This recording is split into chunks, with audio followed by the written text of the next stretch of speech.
It is currently mid-September, and that means that Q4, the busiest time of year, is right around the corner. And so, what I'm going to do is share with you just a couple simple things that I'm doing prematurely to get my ducks in a row and get everything ready for the busiest time of year. And before I get into that, first off, let's just talk quickly about Q4 and my overall approach. So, for anybody not familiar, Q4 means quarter four, which means October, November, and December. This is going to be my third Q4 since selling on Amazon. Sales do drastically increase, and yes, it is the best quarter of the year. But from my experience, even though we group it as a Q4, the actual spike in sales is like mid-November to the end of the year. Again, that's from my experience. I'm sure people have other experiences, but we kind of group it all as Q4, especially because there's a lag time with Amazon. You have to get your products there, right? If I send something to Amazon today, it might not go live for a month. So you need to do things ahead of time. Okay. And so, as far as my approach is concerned, what I like to do is just buy more of everything. Okay. I'm not going to all of a sudden shift my game plan. I never really sell toys. I'm not going to all of a sudden try to figure out toys, right? I'm going to just double and triple down on what I already know and what has worked for me and continue to source rigorously day in and day out. Okay. So that's my overall approach. I think I remember being a newbie and hearing so much about Q4 and like I should learn this, I should do that. It's like the bottom line is sales across all categories are going to increase because more people shop during that time of year. It's just a numbers game, if nothing else. Sure, some categories like toys are going to see a nice spike. And I'm not saying you shouldn't do toys, for instance. But if you don't really know what you're doing or you haven't done them before, there's plenty of opportunity, like I said, to just double and triple down on what is working for you. So, the first thing, let's get into the three things that I'm starting to do now. And I just did this the other day. And this has to do with getting your capital ready. I'm not saying go out and open a couple credit cards. I'm not saying take out a new loan. I'm saying with what I already have to work with, let's make sure that that money is available and being used in the smartest way possible. And so what I did was I spent a couple hours. I went into Amazon Seller Central and I went through all of my items. And you can filter Amazon in a couple ways, but I like to do where you filter it where you can see the most amount of items you have all the way down. So like if I have 100 of an item, that'll be at the top, and if I have one of an item, that'll be last. And what I do is go through those items and I can see how many of them I've sold recently. I can do some research on where the price has gone. And basically, I make a decision to adjust my repricing strategy accordingly. So at this point, if things aren't selling or if I have too many of them, I'm just dropping the price aggressively because I want that capital on products that are going to move off the shelf, right? And so I'd rather spend that money getting profitable, fast moving items ready and in the shelves on Q4. And if that means getting back those other items at a small profit, a break even a small loss, I'm okay with that because big picture, there's only a finite amount of capital and I want to use it the best way I can. And so, my number one thing, just to reiterate, is to reprice right now aggressively, sell through your old or stale inventory, get that money back so that you can use it appropriately for Q4. Okay. Number two, and I kind of touched upon this.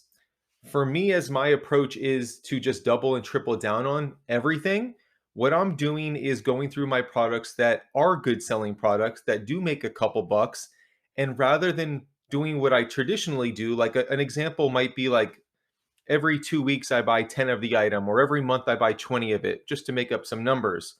What I'm going to do now is buy six every other day, or something to that effect. So this way, I'm not scrambling last minute to get my quantities where I want to be. If you've sold on Amazon, you know that lag time happens, that FC transfers happen, fulfillment center transfers. Things could take a long time. I want to put everything I want to set myself up for success.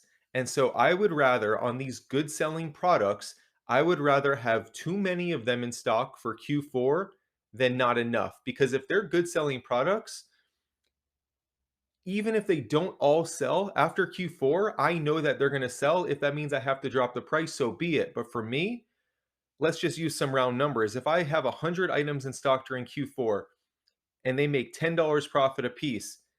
And that means after Q4, I have to sell an extra 20 of them because they didn't all sell for a break even.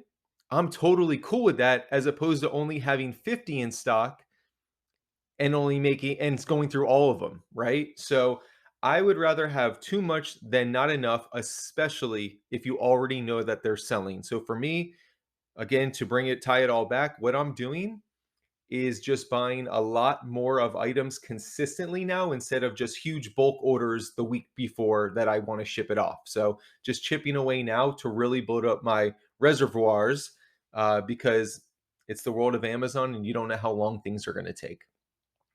And then, so the last thing I'm doing, number three, is I am going back in my catalog. I don't ever delete or close my listings actually, unless there's like notice to stop selling products. And so, where that becomes advantageous during this time of year, I can go back into Amazon Seller Central, go through my catalog, type in pumpkin, type in peppermint, type in whatever seasonal terms, or just look through them and see what sold for you last year. And if those products are going to be available again this year.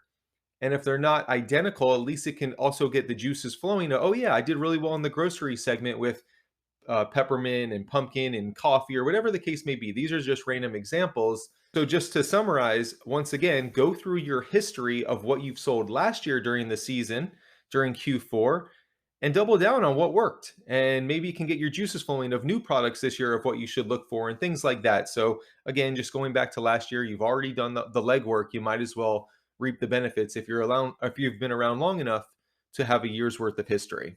So that's what I'm currently doing. Those are the three things I'm doing in mid September. That's going to change a little bit as I get closer and closer.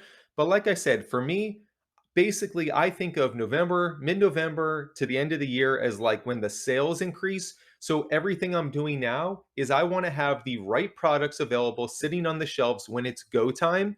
And that means having my capital ready, starting to buy more of everything, and looking back on last year's catalog so that I can start replenishing what I bought last year instead of having to reinvent the wheel. Those are the main three things I wanted to focus on. I'll have much more Q4 content as we continue on this journey, but I think especially if you're new, that's a good place to start. And I would say this to anybody that's brand new with Q4, even if you only know how to sell very few things, very few brands, just go harder. Just buy a little bit extra this year and your time will come. This is a long-term game. It's easy to see advanced sellers and get caught up on, oh, I wish I could sell that much, or so and so is making 100K this Q4, whatever it is, do you chip away, your time will come. This is a long-term play. I appreciate you guys being here. Once again, I am Jonathan. Duke does Amazon's. Questions, comments, topics, feel free to leave them. Have a great day, and I will see you guys soon. Take care.